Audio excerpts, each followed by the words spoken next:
tibang produser musik, tibang manajer artis, tapi saya lebih happy panggil wartawan. Hanya teman-teman, kalau tempat-tempat gituan di mana ya? Gitu kan misalnya gituan apaan? Gituan. Awal-awal tahun 2000 saya manajer Mandra, saya sudah pegang Christina kalau nggak salah ya dulu. Eka almarhum bilang gini, Sujana, apaan tuh Kak? Susah janji sama Christina. Nah itu kali pertama dangdut bisa masuk hard rock. Iya. Christina tuh ya. Iya.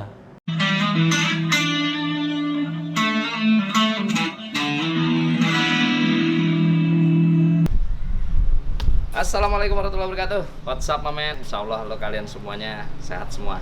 Kali ini Showman on the way ke rumah Om Jan. Siapa sosok Om Jan ini? Kita perlu kulik. Penasaran? Ikutin terus perjalanan Showman on the way.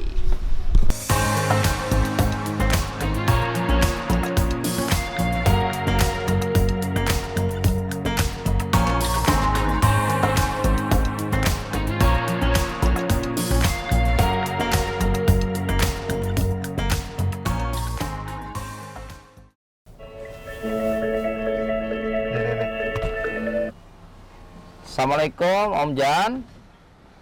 Nah, di mana? Saya nyari-nyari rumahnya nih nggak ketemu-temu nih. Nomor berapa ya? 1, Hah? 11. Nomor Saya 1. nomor 11. Tuh ya, lo depan juga lo. Kita ngerjain. Manajer legend, produser legend, ya nggak? Tuh, itu. Assalamualaikum. Nih, ketemu manajer legend, produser legend. Assalamualaikum. Guruku. Sehat, Guru. Alhamdulillah. Ini kita ketemu guru, udah lama nggak sowan, sekarang silaturahim. Guru ngaji.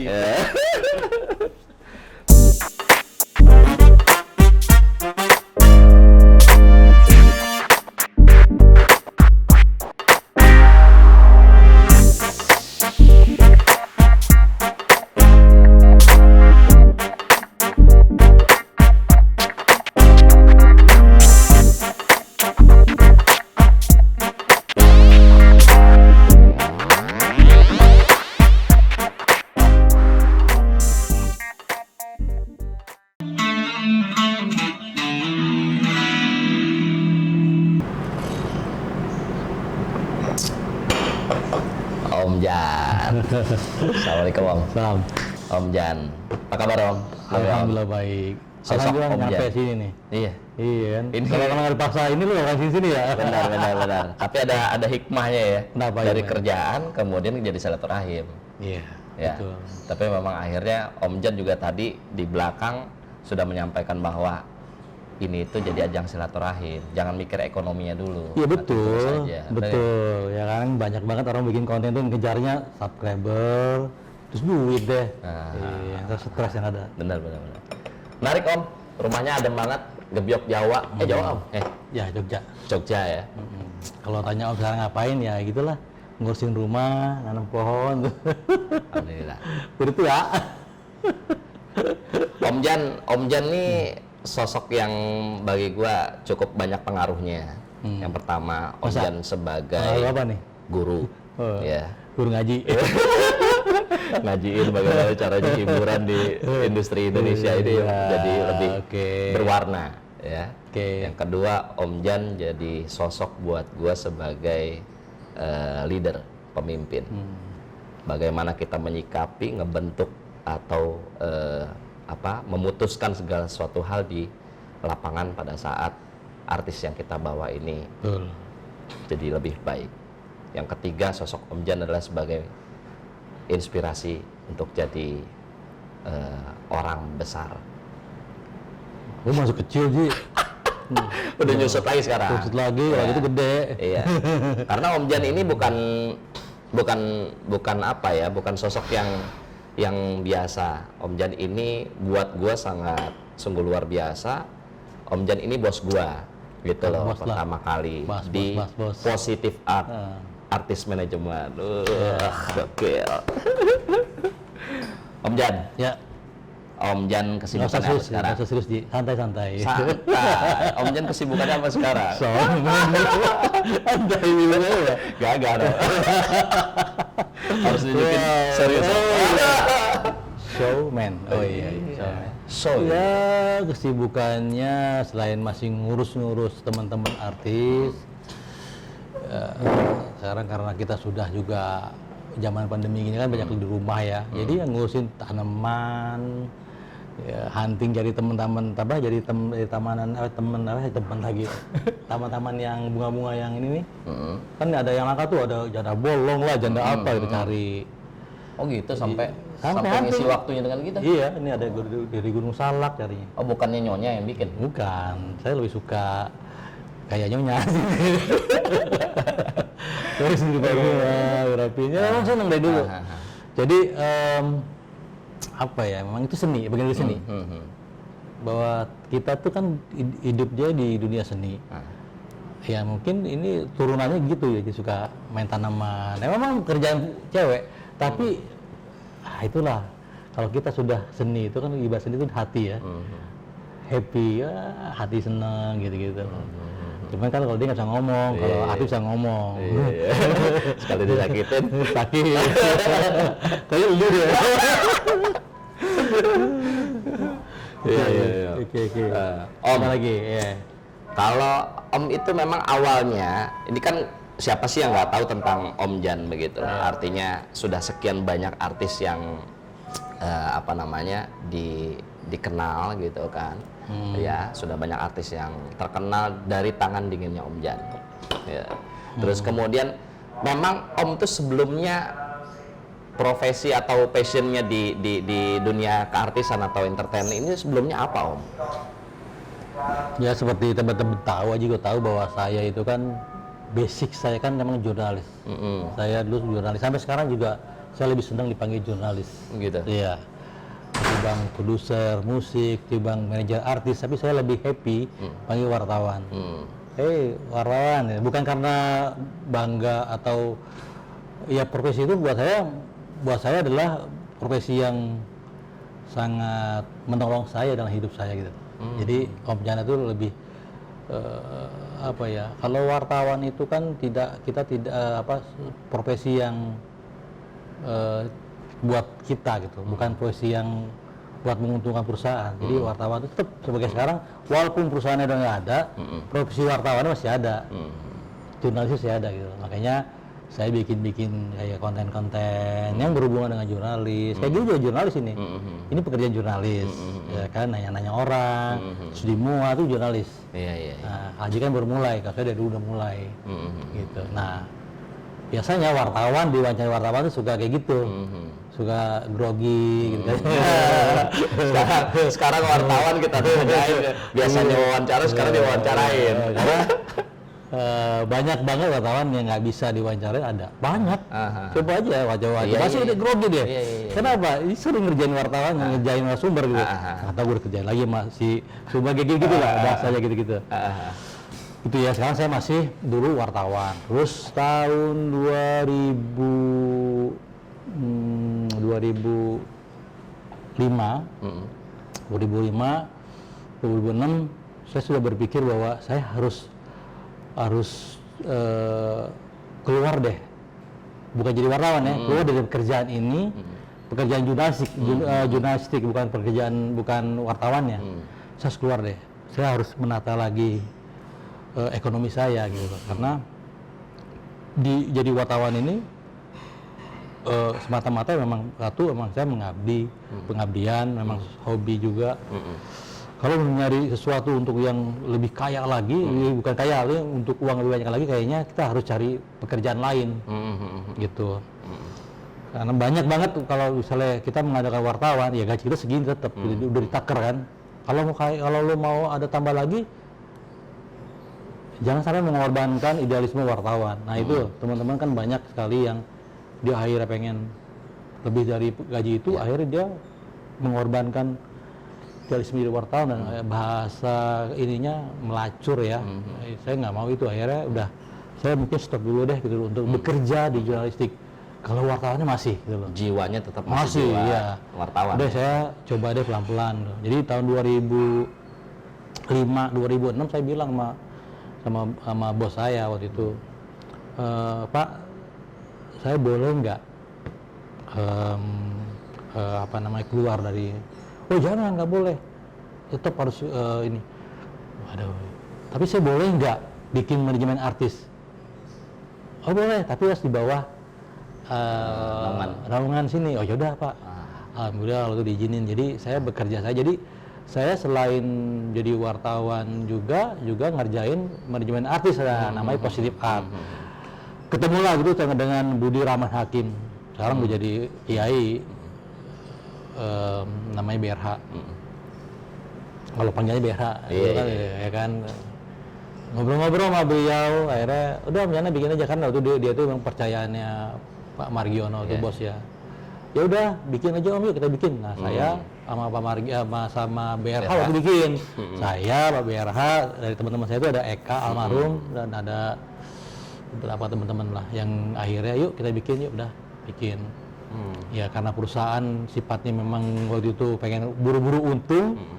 Nah ini perusahaan kan disuplai ini, mungkin akhirnya kan kurang ini nih, kurang prospek. Ya udah dah, terus sesuatu deh Om Jana bikin, Jana bikin aja deh di luar boleh gak apa-apa gitu kan. Jadi bukan lagi di bawah naungan, tapi ya mandiri ya. Mandiri, tapi Jana masih wartawan. Oh ya udah Pak, makasih banyak. Kita akhirnya gitu. Ketemu lah tahun 2006, 2005, 2006 sih udah ketemu. Kangen Band. Nah itu sebelumnya maksudnya Om, ini media yang menaungi Om tuh apa? Dulu awal-awal tuh Merdeka, tahun 94 Merdeka. Nama Harian Merdeka. Harian Merdeka. Koran ya? Sebagai wartawan freelance ya. Jadi belum organik, jadi masih tertulisan. Ya.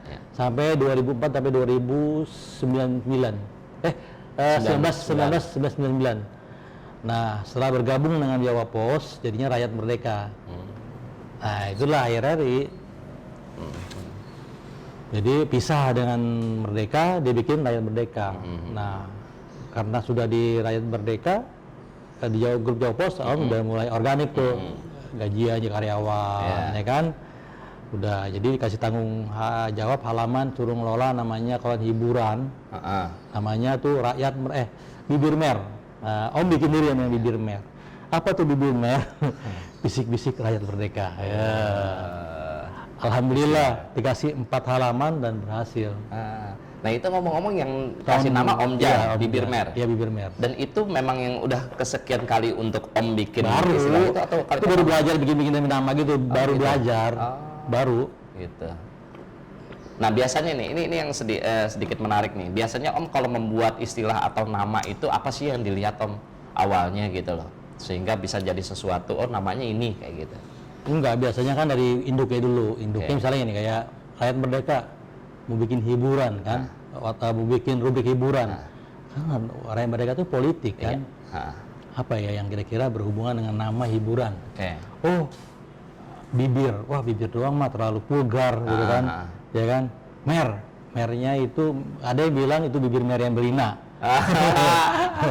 biar aja pembaca mengartikan diri. Ada yang bilang bibir apa semua lah. Nah, saya jelaskan ke teman-teman waktu itu, konsep itu saya bilang ini bibir mer. Bibir mer itu adalah bisik-bisik Rakyat Merdeka. Artinya bagian dari koran ini, bisik-bisiknya ini loh. Gosipnya ini hiburan. Nah, jadi kalau lihat induknya dulu, baru nyambungin nih. Karena ini hiburan, saya bikin bibir mer. Kan nggak mungkin yang lain gitu. Itu ketemunya itu, dan tapi memang akhirnya menarik. Gitu loh, menarik artinya di sekian halaman itu menjadi menonjol. Jadi yang gitu loh. Jadi yang tadinya bukan siapa-siapa tuh halaman jadi tertarik. Jadi banyak loper ya. Kalau dulu bahasa loper ya. Di lampu merah itu ya. Jadi disabut itu halaman tengahnya dijual sendiri, bibir merah. Terpisah. Dia nakal. Itu buat sisipan kan. Dijual sendiri. Apalagi kalau ada isu-isu yang gosip-gosip yang bagus. Dari situlah saya ketemulah yang namanya menyatu ya dengan dunia-dunia artis. Jadi pertama kali tahun 2000 ya 2000 kan saya udah gabung dengan Rakyat Merdeka dengan Jawa Pos. Saya juga sempat bikin infotainment, itu musim infotainment kan. Infotainment namanya dari Rakyat Merdeka, Bibirmer saya angkat lagi jadi Bibir Plus. Oh, yang di dulu tayang di SCTV. Di SCTV ya? Iya, Bibir Plus. Peggy ya? Bukan, itu mah Rezeki Nomplok. Oh iya. Nah, itu infotainment. Ya, saya bikin dengan Rambu Jabi, dengan Pak Rambu Jabi. Kebetulan ya beliau yang minta, "Yuk punya program nggak?" Itu program apa? TV buat non drama. Saya punya PH-nya gitu. Ya udah, saya ada nih Pak, namanya Bibir Plus. Saya izin juga ke Merdeka, boleh Pak, boleh, ya kan? Udah, jadi semua izin. Tunggu Om, nih yang jadi saya penasaran, yang Om bikin tertarik dari awalnya karir jurnalis sebagai penulis dan bicara tentang politik, ya? Iya. Awalnya gitu kan? Apa? Tentang politik kan awalnya bahasnya kan? Sebelum apa namanya ada apa ngisi nama Bibirmer itu. Iya, jadi sebelum saya di hiburan, saya oleh redaksi, oleh teman-teman redaktur, karena sebagai anak bawang, latihan dulu deh. Dulu saya menulis itu, menulis pictures ya dulu ya. Istilahnya tulisan panjang tuh. Karena mingguan saya kan, jadi ngisi mingguan. Jadi saya pertama kali wawancara menjadi wartawan beneran ya. Kalau dulu kan di wartawan kampus kan wawancara gitu aja. Ini komersial gitu. Itu saya disuruh wawancara Dunia Malam. Kaget dong, Dunia Malam gue bilang nih. Enggak, sebelum Dunia Malam ngomongin tentang politik dulu dong? Enggak, Dunia Malam dulu. Oh, Dunia Malam itu memang pertama kali tulisan tulisan saya gitu. Tentang Dunia Malam. Suruh hunting.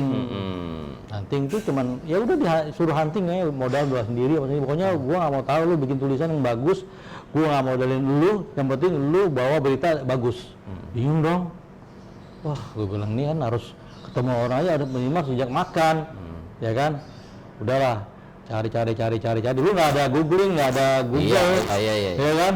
Hanya temen-temen, kalau tempat-tempat gitu di mana ya? Gitu aja misalnya gituan apaan? Gituan. Cewek malam gitu.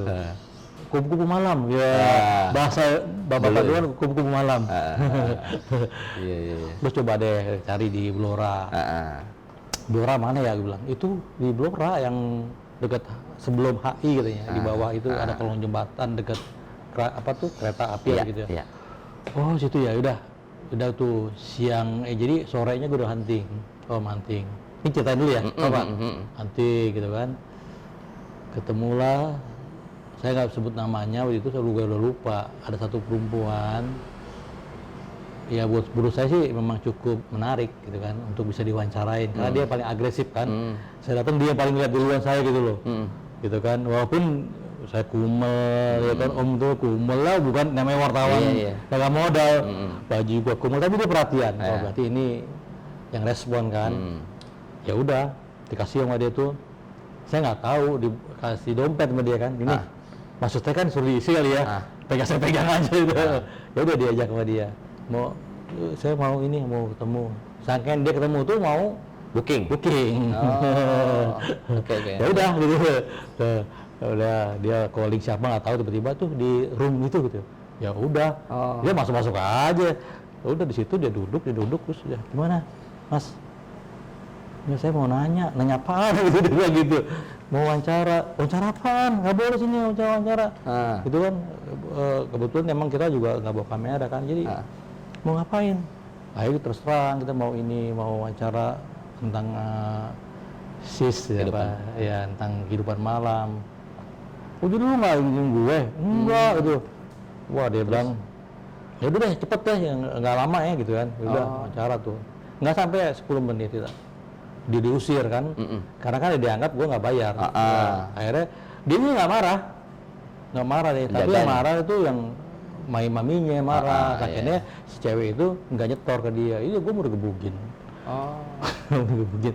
Tapi alhamdulillah begitu keluar dari situ kita ya udah di sidang kan, dibawa kan, di wartawan gitu. Untungnya lagi itu kita dikasih nama kan. Oh, wartawan udah takut tuh. Dulu zaman dulu yang namanya wartawan itu wis Segenin lah ya. segenin. Oh, wartawan udah udah suruh keluar deh. Tadi mau digebukin om. Oh, gue bilang udah mati gue, dulu gue digebukin Menwa, sekarang digebukin ini. Dulu jadi wartawan digebukin, Pesawat ya? digebukin dulu, sekarang udah digebukin lagi. Untung alhamdulillah nggak digebukin. Udah tuh ya udah, gue bilang terima kasih ya, gitu kan, udah bantu. Pas lain kali ngomong dong terus terang. Mana mau ngomong baru menarik dia langsung tarik aja ke kamar gitu. Jadi maksudnya simbol dompet itu apa maksudnya? Nggak ngerti. Ternyata pas saya tanya-tanya orang yang berpengalaman ya, kalau itu harus diisiin dulu. Ya ini Kode lah ya. kode isiin berapa, dilihat kalau misalnya gopek berarti kan short time gitu. Iya. Panjang tuh kalau gede tuh apa gitu, gue nggak tahu ya. Polos tapi gue ditarik dulu, dia nggak apa-apa. Akhirnya gue tulis, tertarik redaksikan, bagus tulisannya, itu muat di halaman mingguan Dunia Malam di Blora gitu. Bagus tulisannya, akhirnya seneng. Udah di situ terus minggu besok lagi suruh wawancara tokoh-tokoh politik, wawancara dulu ingat pertama kali Teguh Karya dari dunia perfilman, Christine Hakim, Eros Jarot, semua yang berpolitik. Dulu pernah juga yang politik dulu yang pernah bikin profil politik tuh Mokhtar Pabo Tinggi, ya itu tolong dikoreksi lah. Tapi zaman dulu ya, semua orang-orang LIPI udah saya wawancarain. Nah, artinya apa? Saya udah keliling-keliling kemana-mana, jadi hiburan juga iya, politik juga iya, bahkan kriminal juga pernah gitu loh. Nah, dari semua yang udah Om jalanin, apa yang sehingga Om yakin bahwa ini profesi gua ketemu nih di sini? Tahun di dunia hiburan. 2000 itu yang membuat ini jati diri saya loh. Ini jati diri saya harus tekunin. Ternyata kan bener kata temen, guru lah itu teman lah. Satu titik fokusin ya, jangan ada 2 titik, 3 titik. Kalau belum berhasil, oh inget ya, udah 1 titik saya guru tekunin. Ketika ketemu sama bukan apa ya, hati itu ya, ketemu, enak banget nih di sini nih bilang nih. Ada keyakinan di situ. Ada keyakinan gua akan besar sini. Ya udah. Apalagi itu bos bilang lo bikin halaman ya, bikinnya gini, ditambah maksud pede lagi aja. Jadi gue bikin itu makin kan berangkat jadi asisten redaktur kan. Semakin seneng, udah saya makin jadi di situ. Jadi yang tadinya mungkin di sana juga siapa sih lo gitu kan, temen wartawan hiburan, wartawan musik, wartawan nggak jelas kan.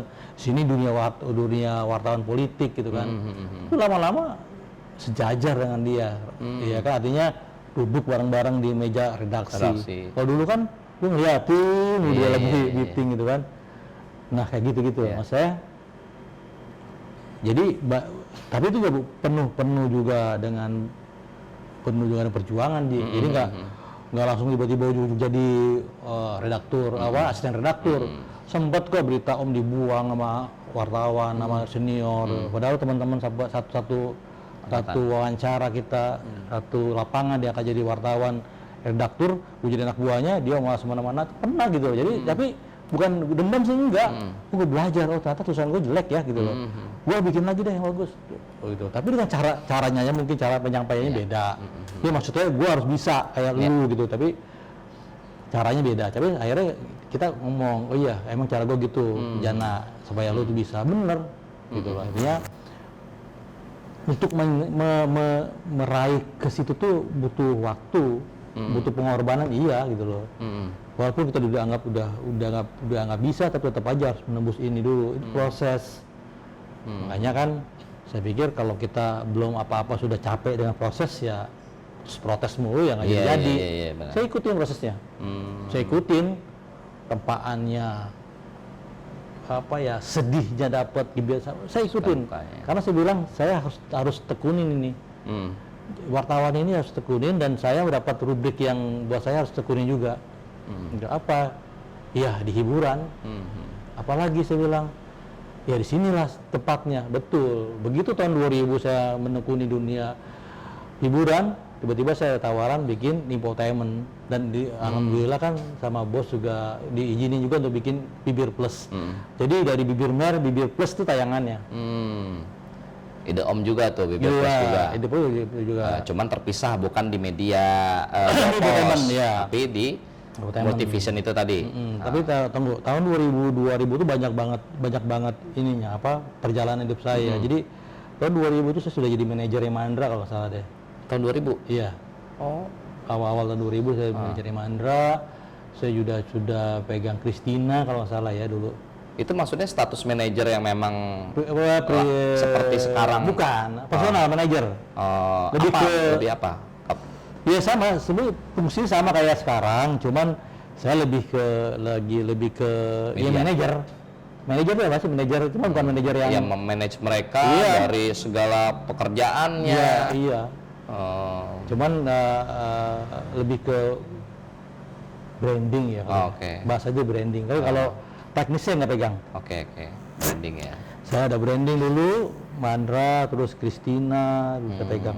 Alhamdulillah. Sama Christina juga saya tantangin juga. Kata Christina, Mas saya mau dong jadi artis dikenal dong gitu kan. Dulu perlu dikenal dia dengan Jatuh Bangun. Iya. Dikenal. Cuman kan bayarannya masih berapa sih? Betul. Gimana caranya nih anak bisa jadi terkenal, ya kan? Ya udah, saya punya teman-teman di dunia hiburan kayak misal perkenalan saya misalnya kayak Om Ben, terus ya Anjasmara. Saya ngomong curhat sama Om Ben tuh, yang manajernya Indra Brukman. Iya. Contoh manajemen, Om, bantu saya dong, saya mau ini nih mau lagi pegang Christina, saya mau bikin konser dong gitu loh. Cariin donatur dong gitu kan. Dia jadi donaturnya, donaturnya dia. Bikinlah kan. Akhirnya bikinlah satu terobosan terbaru, penyanyi dangdut bisa tembus di hard rock. Belum ada. Caranya seperti apa? Di situ kan saya dibantu teman-teman wartawan senior kayak almarhum Remy Sutansa gitu loh, dan dia yang otaknya untuk kita bikin acara gini kan.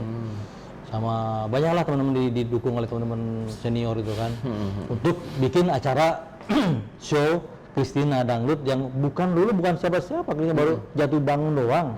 Terus mau bikin konser, ketawain dong. Iya. Tapi saya pede, Chris pede aja Chris, oh tenang aja Chris pede ya gitu dengan meyakinkan dia kan.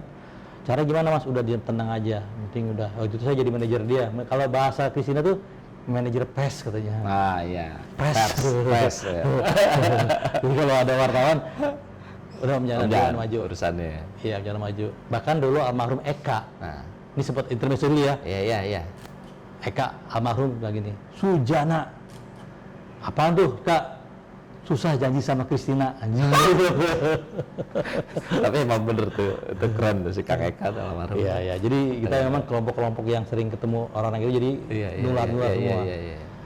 Almarhum gitu yang bilang Sujana susah janji sama Christina, emang bener. Jadi kalau wartawan wawancara dia itu susah emang, ketemu dulu, seleksi dulu. Kan manajer pers, kan.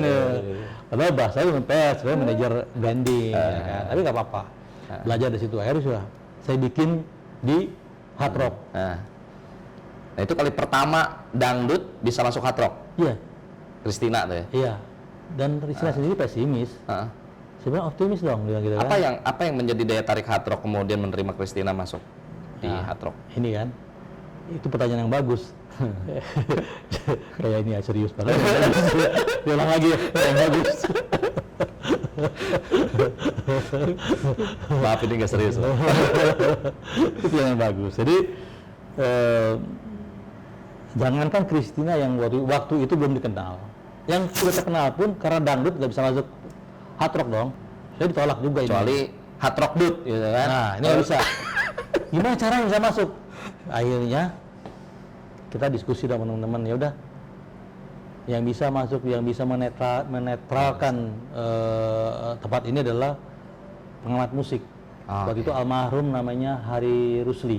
Dokter musik Hari Rusli. Kita gandeng dia sebagai musik aransemen dia tuh. Musik arranger dia.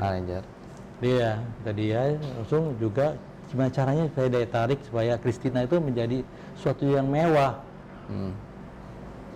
Om gimana Om Benny? Om Benny bilang setiap satu lagu featuring dengan main sinetron. Anjasmara, Indra Bruggman dulu. Atas besar yang mau, ya oke siap. Itulah akhirnya ketemu. Jadi maksudnya Christina Dengan begitu, hard rock mau karena bukan pure Christina. Pertama ada dokter musik Aris Rusli yang notabene memang dia dokter musik, ya kan, yang mengemas bahasa almarhum dulu katanya saya memperkosa musiknya Christina.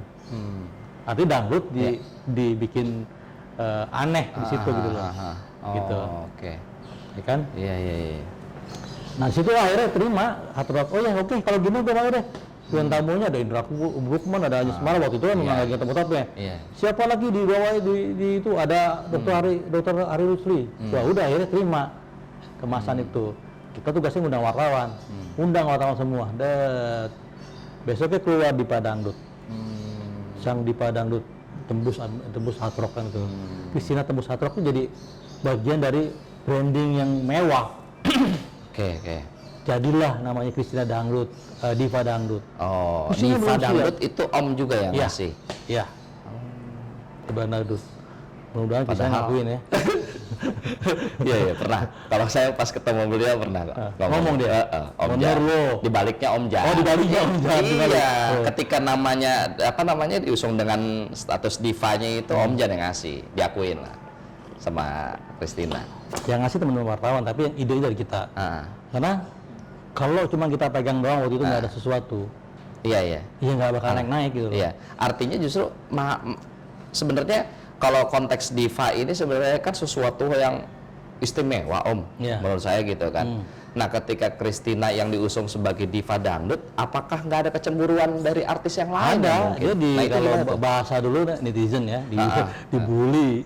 Ada dibully dia, bilang apaan lu, ngomong R aja nggak bisa, apa tuh kampungan gitu kan, kok ada di Padang, belum teman-teman artis yang lain, yang udah senior, apaan sih gitu. Tapi gue bilang cuek, harus kuat. Berarti ini kebutuhan Om Jan adalah untuk pencitraannya naik? Iya. Gitu ya? Iya, berhasil kan? Berhasil. Ya udah. Berhasil.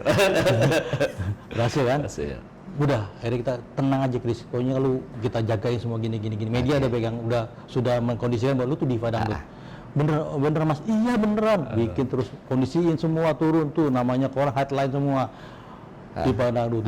Akhirnya TV, Trans TV akhirnya mau diambil sebagai hostnya Diva Dangdut. Waktu itu siapa yang minta ya, pokoknya ada pendiri besarnya di Trans TV, dia minta tuh host. Saya bilang Christina belum bisa apa-apa, dia jadi boro-boro jadi host. Saya bilang Trans dia, TV Om. Iya, kan ada program Diva Dangdut. Itu gara-gara dari acara hard rock. Setelah di hard rock kan banyak media yang bikin kan Diva Dangdut ya kan. Terus ya udah akhirnya disitulah melekat. Kecemburuan banyak, cemburuan. Yang namanya artis senior ya kan, itu nggak terima. Lu satu lagu cuma jatuh bangun doang, tapi lu jadi Diva Dangdut. Lihat dulu satu lagu, tapi lu bisa tembus di hard rock. Lu tembus enggak kan? Akhirnya itu ya yang jadi DPD gitu ya. Situlah bisa jadi Diva Dangdut, dibayar mahal, yang tadinya mungkin 5 ribu jadi 100 juta, 90 juta, 70 juta ya. Kencang deh kan karena pemberitaan itu. Tambah lagi kalau lagi dandan dia mirip sama LKD. Iya betul. Jadi gue bilang yang gue bilang temen namanya Mas Ruli kondisikan gitu kan. Kaper jadinya. KD Christina Dangdut. KD singkatnya kan. Iya. Heboh lagi. Ya gitulah, itu kerjaan kita dulu. Jadi itulah proses branding sebenarnya. Kalau dipegang sesuatu mau diapain nih? Jadi jangan asal pegang aja lu. Benar. Lu keluar harus pikirin nih jadi apa gitu loh. Kalau megang mah gampang, pegang udah. Lu cari kerjaan, cariin job. Iya. Kita ngawar sama orang. Iya. Mau berapa lu? Lu masih baru, gua kasih gope ya. Iya. Tapi lu dicari sama dia. Benar. Mas mau bayar berapa? Iya. Berarti dari situ semua produk kalau mau naik justru malah brandingnya dulu ya. Iya. Beda branding. Dipikirin dulu itu apa dulu. Belum lagi urusan kangen band. Iya. Ya kan nih. Oke, nah ini menarik nih, maksud saya gini.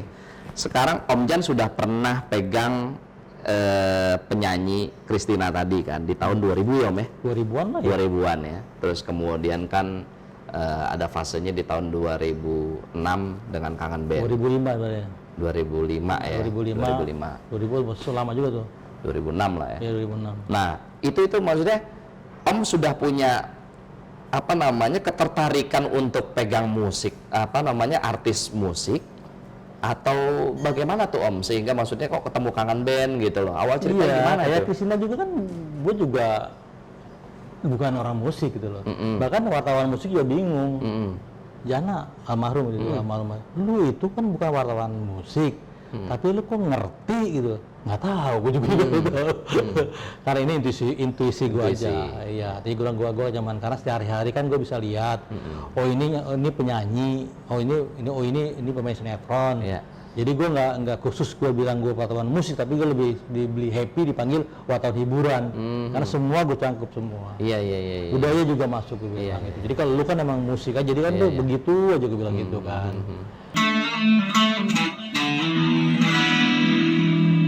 Si Kangen Band ini bagaimana prosesnya Om bisa masuk atau mendapatkan Habis Kangen Band terlalu kayak ini. Enggak usah ditanya, biar gue yang jawab.